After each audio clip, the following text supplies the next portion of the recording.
in existence on March 9, 1998.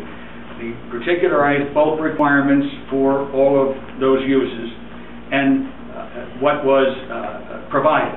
And then the table shows what the uses proposed here are now. And ultimately the planning board will need to make a determination that that grandfathering protection continues to exist.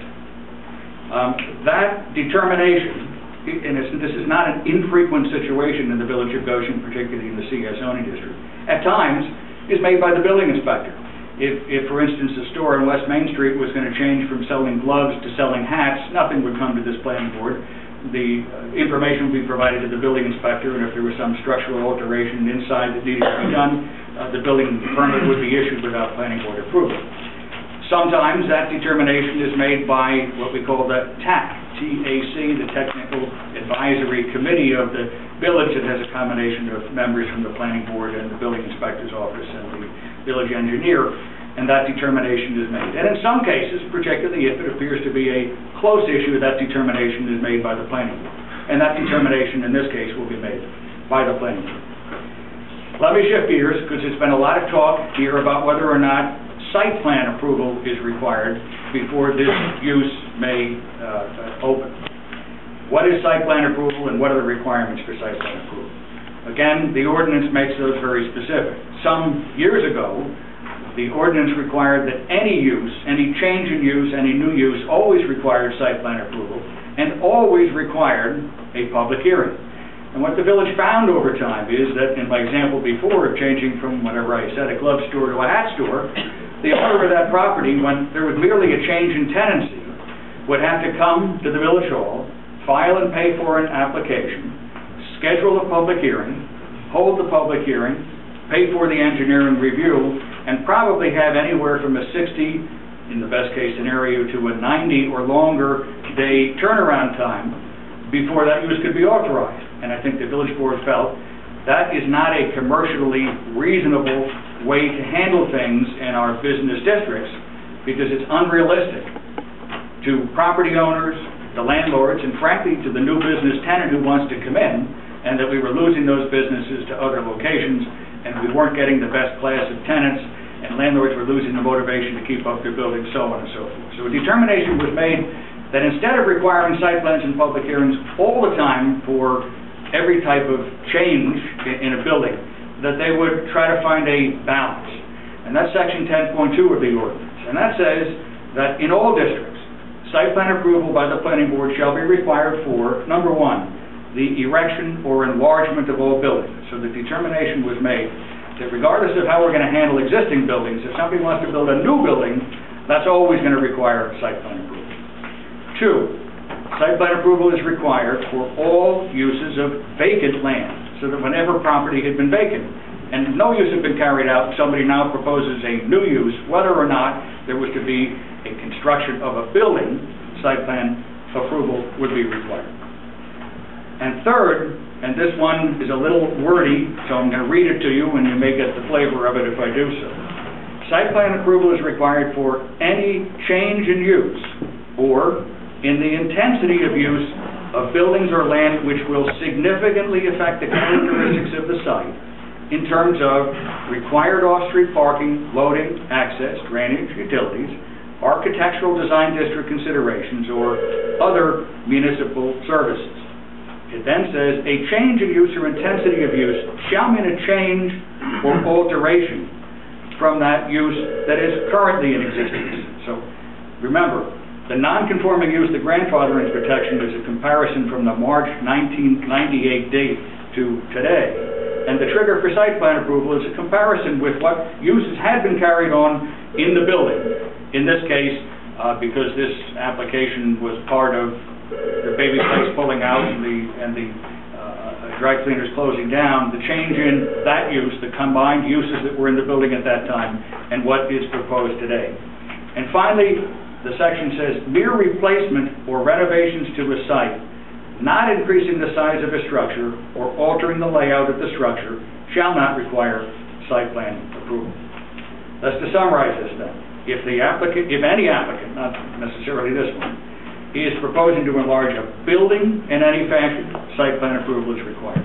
if they propose to now use land that yesterday was vacant, site plan approval is required. And thirdly, if there's going to be an increase in the intensity of the use that will affect the site in terms of those bulk table requirements, including off-street parking, from what was in existence before to what is proposed, then site plan approval is required. It is not intended to be an absolute black and white rule.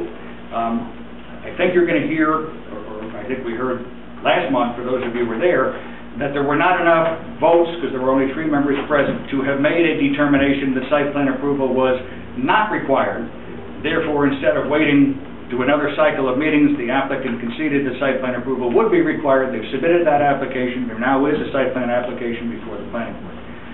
Lastly, we had discussion last month, and I'm sure there's talk in the community about public hearings and how they work in this village before this planning board. First of all meetings of the planning board are always open to the public, and the public has the opportunity to come see and hear all of what happens at a planning board meeting. However, at these meetings, there is no right, and this is state law as well as our own local code, there is no right to public participation. The public's opportunity is to listen and hear what happens. However, in some cases under state law and in our own code, public hearings may be held, and sometimes they must be held. They must be held for subdivisions, they must be held for special permits, they need not be held for site plans.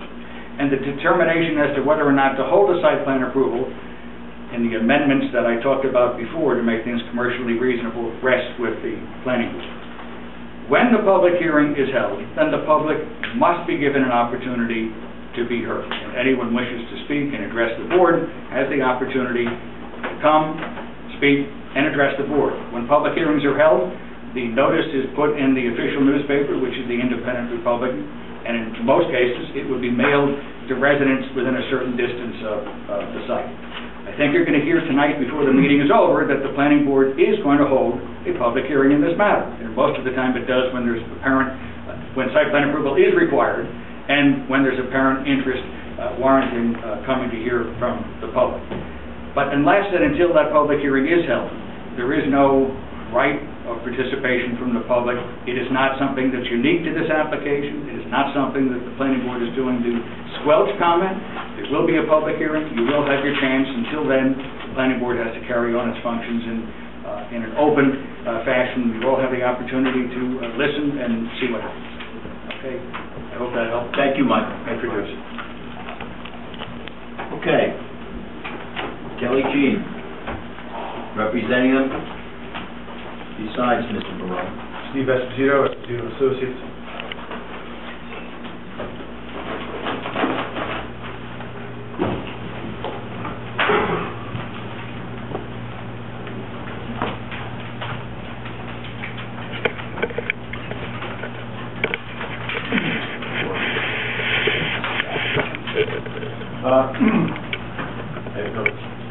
New to anyone.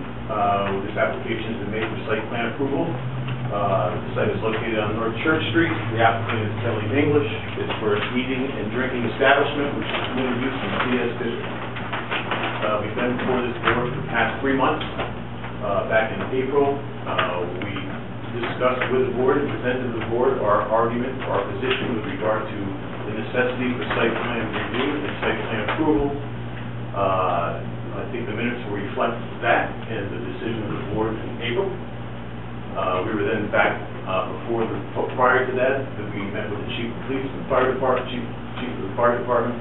The chief of police had a comment memo.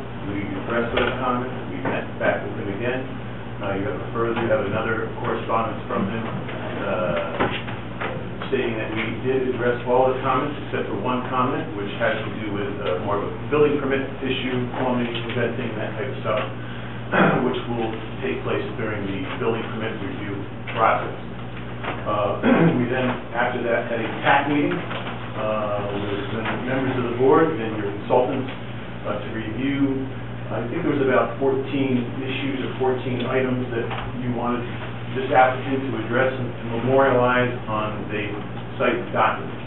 We did that, we reviewed it, and it's my understanding that the representative at the time of Lancaster Engineers, John Work, concurred that from their position, we met those conditions, and I think it was also the unanimous decision, and I don't want to speak for the two board members that were at the TAG meeting, but that we also met those concerns.